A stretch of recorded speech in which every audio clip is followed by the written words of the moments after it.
Hi everybody, my name is Martina. I am certified holistic nutritionist, and in today's video we're going to be talking about a topic that is somewhat confusing for people, and that would be fats. Now, what I've seen most of the time that the people are either having really fear of fats by all means and disregard the fats in their nutrition, or the other group are people who are really careless or not having much of the understanding in terms of what is what. So today we're going to be covering the basics of this as well. So we could divide fats pretty much into 4 categories, and these would be saturated fats, monounsaturated fats, polyunsaturated fats, and trans fats. So what should we imagine in reality when we do the groceries and buy some butter or oil? What is what? Now, saturated fats are mostly animal fats. There are a few exceptions to this rule as well, but most of the time, all animal fats are saturated. And these would be butter, this would be lard, this is cream and milk and meat, as well as bacon and salamis and all these animal products which we usually use or eat. These contain saturated fats. Now, exception in the plant world are 3 types of fats that are saturated, and that is coconut oil, it is unrefined palm fat, as well as cacao butter or cacao fat, right? So these would be 3 exceptions from the plant world that are saturated. So when we come to unsaturated fats, usually we think that these are the good fats, but it's not always the case. We divided them in monounsaturated and polyunsaturated, right? Monounsaturated fats, the most known is olive oil, right? Or olives. That's the most known quote unquote healthy fats, which is belonging into the category of monounsaturated. Another would be, for example, avocado is containing also these monounsaturated fats. Furthermore, there would be nuts and seeds. But there is exception here too, and that is that also butter and cheese do contain some amount of monounsaturated fat, right? So you can see already that there is no such a thing as pure monounsaturated fats or pure saturated fats, right? All the natural products, but whether plants or animal-based, they do contain multiple fatty acids, right? It's just a different ratio or different type of fats, right?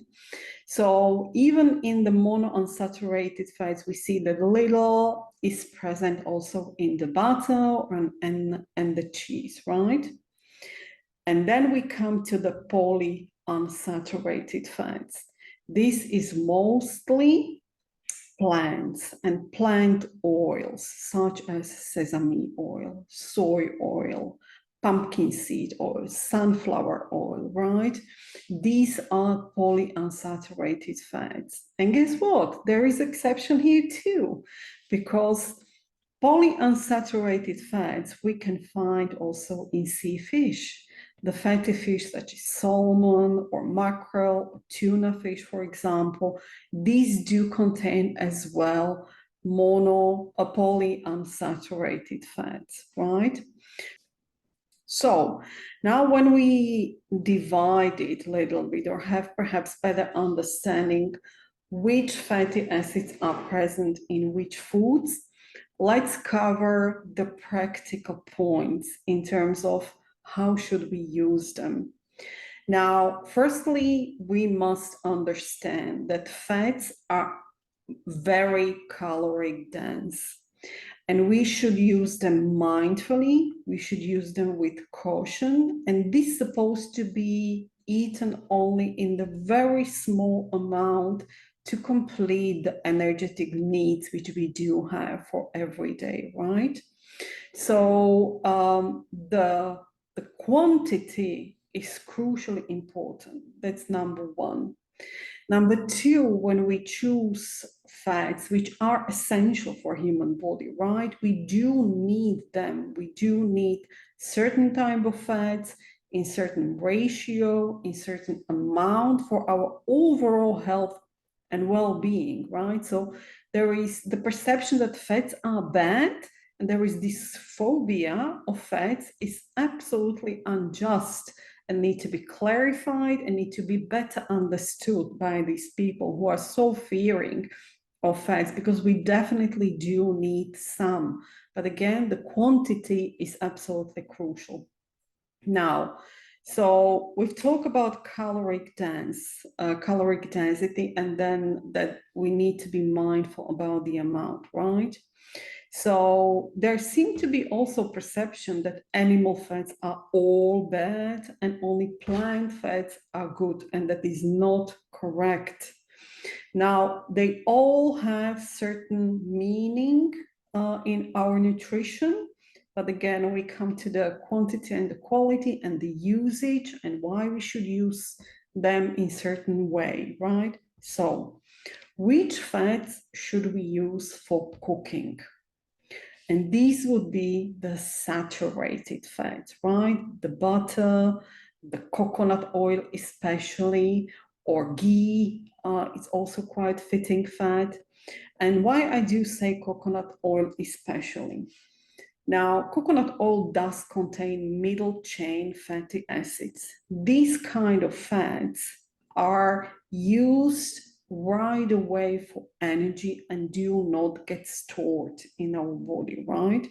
So when we eat something which has been cooked in coconut oil, for example, soup or some stew, the fats contained in the meal are used right away for energy and not for the stores in our fat tissues, right? However, here also, too much of a good thing is not always a good thing, as I keep on saying, right? And so the amount and the quantity is crucial also here, because when we eat too much of it and we are not able to burn it, it would eventually get stored, right?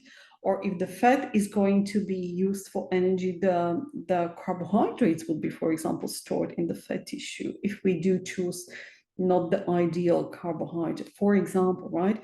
And so the combination of the food and the mindfulness about the amount is definitely what needs to be taken into the consideration. However, coming back to the cooking, the saturated fats are the one we should be used in cooking. Now, the difference, for example, the very easy way how to understand the difference of the saturated and monounsaturated fats, for example, right? The saturated fats are can get liquid at the high temperature, at the room temperature already, right? So if you have a glass jar with a coconut oil and in the summer you leave it outside of the fridge, it's liquid. But when you put it back to the fridge, it's really hard. It gets really hard. The same would be for butter, for example. The same would be for lard. Lard in the fridge is solid. It's not really way too hard, but it's solid. Whereas if you leave it outside of the fridge at the room temperature, it gets liquid, right? Whereas the monounsaturated fats, such as olive oil, it is liquid at the room temperature, but when you put it to the fridge, it doesn't get really hard, but you can see the sediments somewhat in the bottle, on the bottom. Like it's not completely liquid. And it doesn't mean there is something wrong with the oil at all. It just, the type of fatty acid is reacting at a low temperature in a different way. That's all, right? And so that's perhaps the easiest way to understand the difference, how you can differentiate between saturated and monounsaturated fats, right? So for cooking, because of the burning point, smoke point, but also other reasons, is the saturated fats perhaps the most fitting? Now, you may ask, like, what is this about? I mean, we cook on the sunflower oil. We've been told that these plants and vegetable oils are better than the animal fats, and we are cooking on that. So what are you talking about? Now, here's the thing. Not all unsaturated fats are alike. And we talk most often, or we are aware of omega-3s, omega-6, and omega-9, right, fatty acids. And these are contained in the vegetable oils pretty much in different ratio, and depends on what kind of oil we use, that kind of fatty acids we get. So omega-3 fats is olive oil, is avocado oil, is hemp seed oil to some extent, depends on, but it's also flaxseed oil. What we need to understand when we choose fats as a part of our nutrition, the original product will be always superior to oils, which is already processed, right? Meaning olive will be always better and superior to olive oil. Flaxseed will be always better and superior to flaxseed oil, etc., right? So this is the type of fat we should be always preferring in our composition of the meal rather than the processed oils and fats, right? So this would be the omega-3s. Now we come to omega-6. And then perhaps is a perception that omega-6 is bad for us and we should not be eating that, and that is not correct. We do need omega-3s and we do need omega-6 in certain ratio. The ideal ratio for human body is 1 to 3 to 5, meaning 1 part of omega-3 to 3 to 5 of omega-6. So you already see that for human body, we do need more omega-6 than we need omega-3, right? So there is the perception that this is not healthy or not good for us is also not correct. There is a trick, however, and that is the ratio. And the ratio, which I have mentioned, 1 omega-3 to 3 to 5 omega-6 is the ideal for our health and well-being. However, the Western world, definitely the modern society, is having the consumption ratio way out of the balance. And what we see is that Western world is usually eating 1 omega-3 to 15 or 25 even of omega-6. So we see that the ratio is completely out of the whack. And this is causing the obesity, this is causing the overweight and all other health issues that are connected to increased weight, such as cardiovascular issues, such as inflammations of various parts of the body, right? Now, the skeletal issue, I'm not even talking about hormonal problems, which are coming into the picture in men and women with a substantial body fat, right? And so this is where we see the problem, perhaps, and this is what we need to be mindful about, and also adjusting our nutrition in this way and the choices of the products which we use for cooking and for eating as well, right? So this is the ideal ratio of the omega-3 and omega-6. Omega-6 we can find in this most of the vegetable oils, such as sunflower oil. Sunflower oil is extremely omega-6 rich, and the ratio of omega-6 and omega-3 in sunflower oil is 120 to 1. So it has 120 omega-6 parts to 1 omega-3. So you can see already that even those are unsaturated fats, they are not all the same and they are not all equal and need to be treated also as such, right? So omega-6 are also not bad, as I have said. Now, omega-3, we've talked about where they can be found in vegetables. It can be found in olives and avocado and nuts and seeds, walnuts, for example, right? And chia seeds and flax seeds and hemp seeds in particular. Now, why is it so important that we pay attention to omega-3s? Now, these are extremely important for human body on so many levels. If you are perhaps into the health and you are making your research and you find EPA and DHA as the reference to omega-3s, these are both omega-3 acids. They are both required for human body. They just work in different parts, let's say, right? They're equally important and we need them both. So let's cover perhaps a little bit what is the difference between these two omega-3s. So EPA is important for our immune function, immune system, cardiovascular system. It does take care of proper blood composition in terms of that the blood is thin exactly as it needs to be and doesn't get way too thick. It does regulate the blood pressure. It does regulate also heart frequency. And it's also important for our psyche. It does avoid or hinder, well, avoid perhaps the anxiety and works against anxiety, works against depression, right? And it's found also in animals, in fatty fish. So that's where we can eat it, also with the flaxseed and flaxseed oil, perhaps, right? So this is the EPA.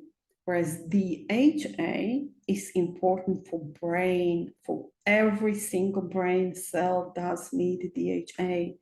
And it is found that the people with dementia or Alzheimer's have very low amount of these omega-3 fatty acids. So it's always good to be in a preventive mode and pay attention to omega-3 intake, right?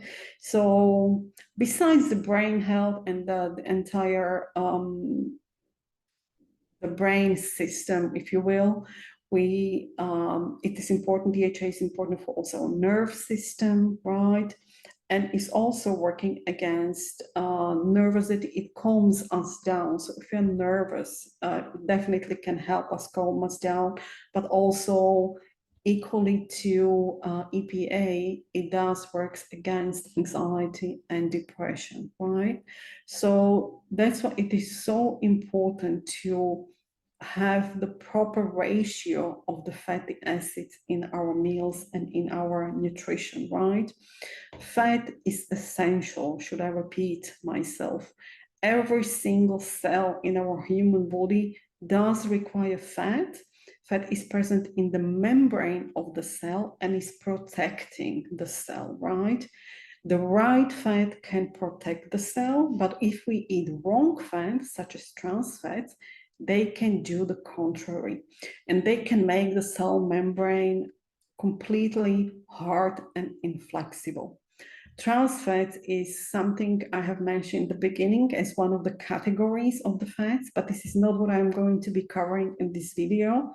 I will be making a separate video about the trans fats because it's a very special subject and it does require its own time, right? Because it's connecting a lot of stuff with that.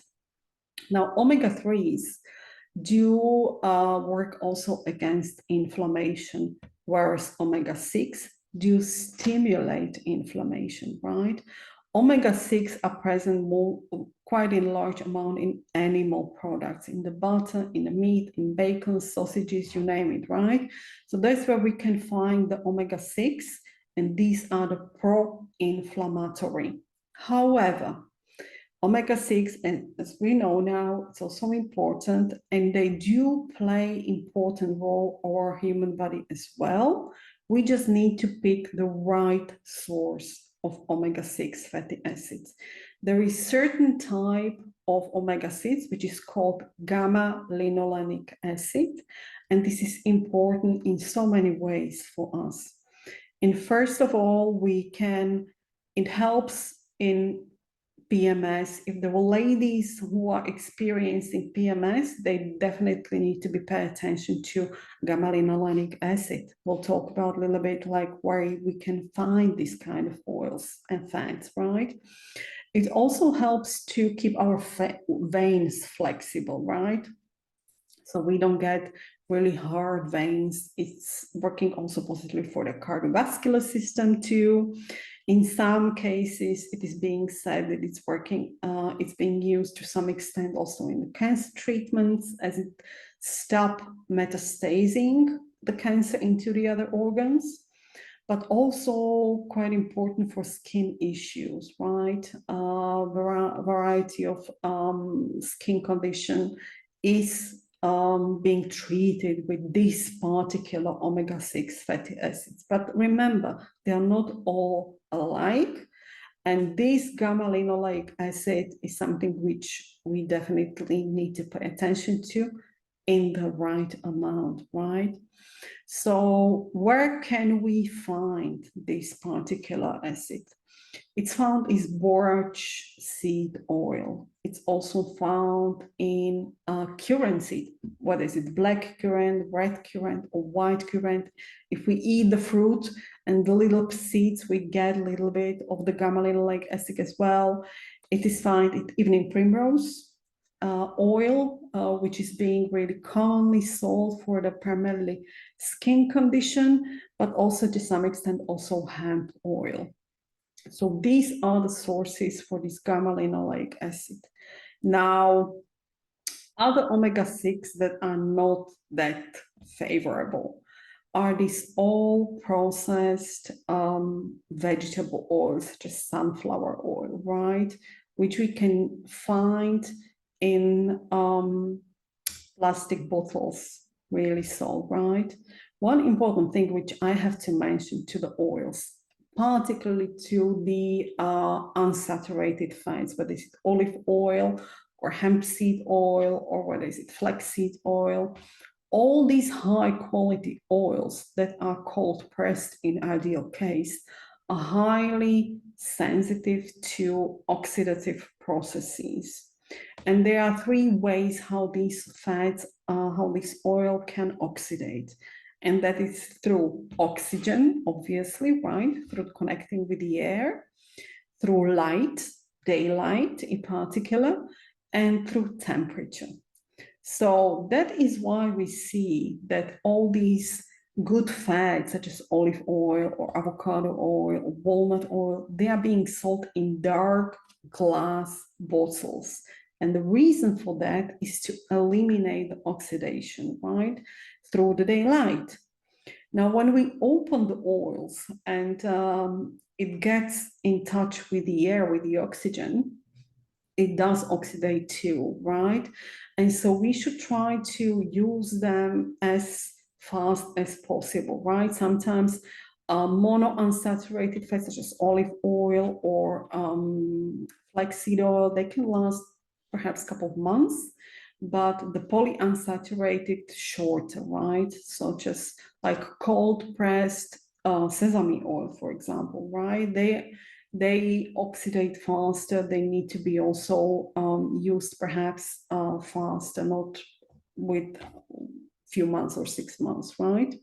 It is also recommended to store them in the fridge, and flaxseed oil in particular is highly sensitive to light and temperature. So this kind of oil, if you have a good quality of oil, it's always recommended to upon opening, store them in the fridge before you use them completely because of the temperature, which is also quite strong, causing oxidation of these fats. Now, why is it important and why do I talk about the oxidation? Through these processes, even the high quality of oil, such as flaxseed or olive oil, can cause creation of not health benefiting compounds, right? So that's why it's important when we open the bottle and we have even good quality of fat, that we are mindful about storage and the length, how long we are going to be keeping this bottle unused. So that's why it's perhaps better to buy smaller bottles rather than the large one if you are not using oil that often. So you can use it pretty much within few weeks and not like 6 months, right? So why we should not be using this kind of fats for cooking? And that is exactly because of the oxidation, right? At the degree of 180, when these oils, monounsaturated, such as olive oil, for example, reaches the temperature of 180 degrees Celsius, through this heat, it does create compounds that are not beneficial for human body, right? So as I have mentioned already, we've heard that we should be using these plants and vegetable oils because they are better for us, unlike the butter or coconut oil, right? And that is not true just because of this.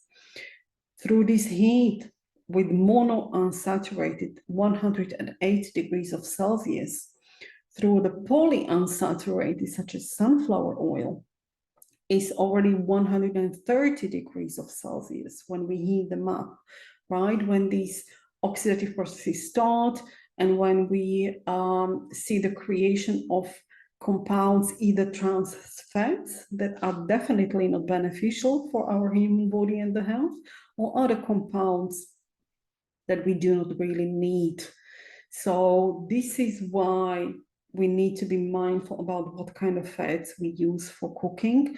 And these high quality of fats, such as olive oil or flaxseed oil, use them perhaps as a finishing oil. Well, when you have a salad without any fats whatsoever, try to use them as a cold finishing touch for your meal rather than for cooking, right? So when we found these vegetables such as sunflower oil or canola oil in these large 1 liter or 2 liters, 5 liters plastic bottles, is it fitting that we use them? Is it fitting that we use them for cooking or for eating? And my answer is definitely not. A good quality of fats is always sold in the glass dark bottle, just because of the reasons I have mentioned. The way how these fats and these oils in the plastic bottles are produced is not definitely something which is favoring our health. This is besides the production and how these fats are produced really and pressed out of the sunflower seeds or rapeseed or canola or whatever you choose, right?